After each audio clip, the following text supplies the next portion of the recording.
Hello friends, welcome to our channel इतिहास हमारी नजर से।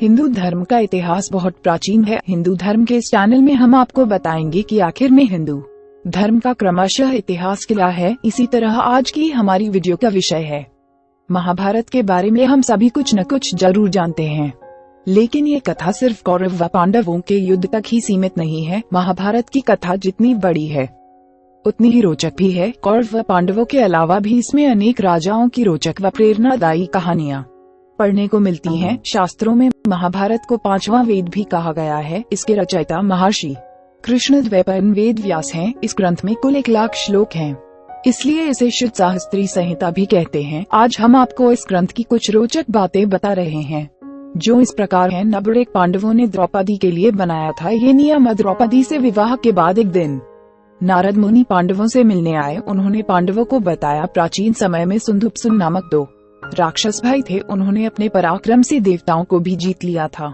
लेकिन एक स्त्री के कारण दोनों में फूट पड़ गई और उन दोनों ने एक दूसरे का वध कर दिया। ऐसी स्थिति तुम्हारे साथ न हो, ऐसा नियम बनाओ। तब पांडवों ने द्रौपदी के लिए एक नियम बनाया कि एक नियमित समय तक हर एक भाई के पास द्रौपदी रहेगी। जब एक भाई द्रौपदी के साथ एकांत में होगा तो वहाँ दूसरा भाई नहीं जाएगा। यदि कोई भाई इस नियम का उल्लंघन करता है तो उसे ब्रह्मचारी होकर 12 साल तक वन में रहना होगा। नंबर 2, जानिए पांडवों की पत्नी व पुत्रों के बारे में। एक, पांडवों की द्रौपदी के अलावा दूसरी पत्नियां भी थीं। युधिष्ठिर की पत्नी का नाम देविका था, उसके पुत्र का नाम यौधेय था। नकुल की पत्नी करीनुमति से निर्मित्र और सहदेव की पत्नी विजया के गर्भ से सुहोत्र नामक पुत्र का जन्म हुआ। 2, भीमसेन की 2 पत्नियां और थी। पहली हिडिंबा और दूसरी काशीराज की पुत्री बिलिंधर। हिडिंबा का पुत्र घटोत्कच व बिलिंधर के पुत्र का नाम सर्वज्ञ था। 3, अर्जुन ने श्री कृष्ण की बहन सुभद्रा, नागकन्या उलूपी व मणिपुर की राजकुमारी चित्रांगदा से विवाह किया था। अर्जुन से सुभद्रा से अभिमन्यु,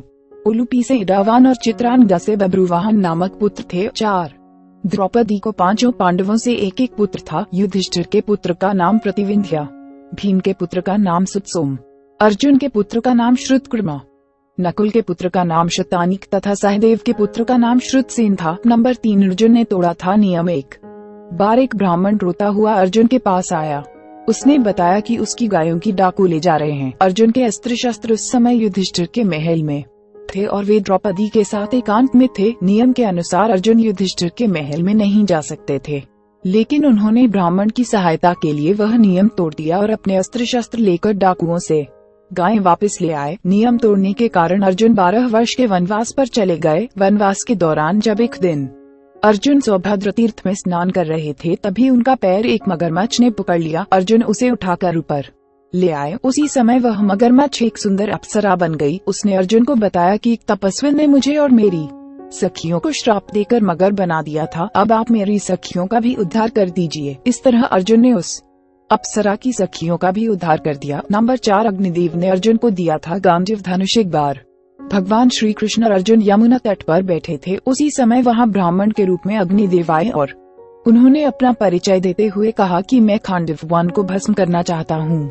लेकिन इस वन में देवराज इंद्र का मित्र तक्षकनाग अपने परिवार के साथ रहता है, इसलिए इंद्र मुझे खांडव वन नहीं जलाने देते। तब अर्जुन ने उनसे दिव्य अस्त्र शस्त्र की मांग की। अग्निदेव ने अर्जुन को एक अक्षय तरकश, गांडीव धनुष और वानर चिन्ह युक्त ध्वजा से सुसज्जित एक रथ प्रदान किया। अग्निदेव ने भगवान श्री कृष्ण को एक दिव्य चक्र और अग्नि शस्त्र प्रदान किया। अग्निदेव जब खांडव वन जलाने लगे तो देवराज इंद्र वहाँ आ गए और मूसलाधार बारिश करने लगे, लेकिन अर्जुन ने अपने शस्त्रों से बारिश को बीच में ही रोक दिया। तभी आकाशवाणी हुई कि अर्जुन और श्री कृष्ण साक्षात नर नारायण के अवतार हैं, तुम इनसे नहीं जीत सकते। यह सुनकर इंद्र वहां से चले गए। नंबर 5, 14 महीने में बनी थी दिव्य सभा। खांडव वन में राक्षसों का शिल्पकार मैदानव भी रहता था। जब अग्निदेव ने खांडव वन नष्ट कर दिया तो मैदानव वहां से भागने लगा। उसे श्री कृष्ण और अर्जुन ने पकड़ लिया और जीवन दान दे दिया। अर्जुन ने उससे एक ऐसी सभा का निर्माण करने के लिए कहा जिसकी नकल कोई भी न कर पाए। मैदानव में सिर्फ 14 महीने में ही एक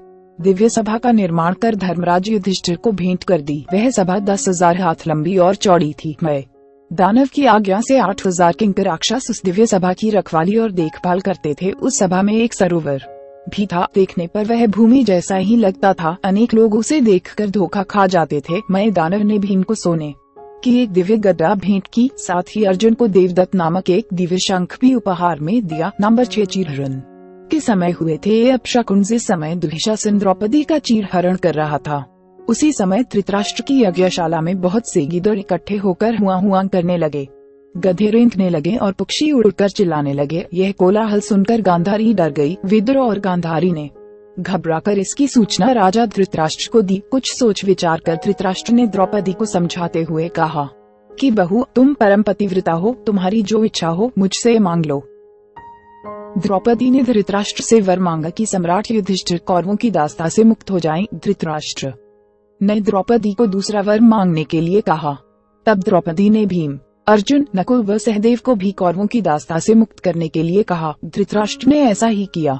ऋषि ने दिया दुर्योधन को श्राप। पांडवों के वन जाने के बाद एक दिन ऋषि मित्रिया हस्तिनापुर आए। राजा धृतराष्ट्र व दुर्योधन आदि ने उनका उचित आदर सत्कार किया। उन्होंने बताया कि इस समय पांडव काम्यक वन में निवास कर रहे हैं। महर्षि मैत्रेय ने दुर्योधन से कहा कि यदि तुम कुरुवंश का हित चाहते हो तो पांडवों को ससम्मान उनका राज्य लौटा दो और उनसे संधि कर लो। धर्मराज युधिष्ठिर तुम्हें क्षमा कर देंगे। यह बात सुनकर दुर्योधन मुस्कुराकर पैर से जमीन कुरेदने लगा और अपनी जांघ पर हाथ से टाल ठोंकने लगा।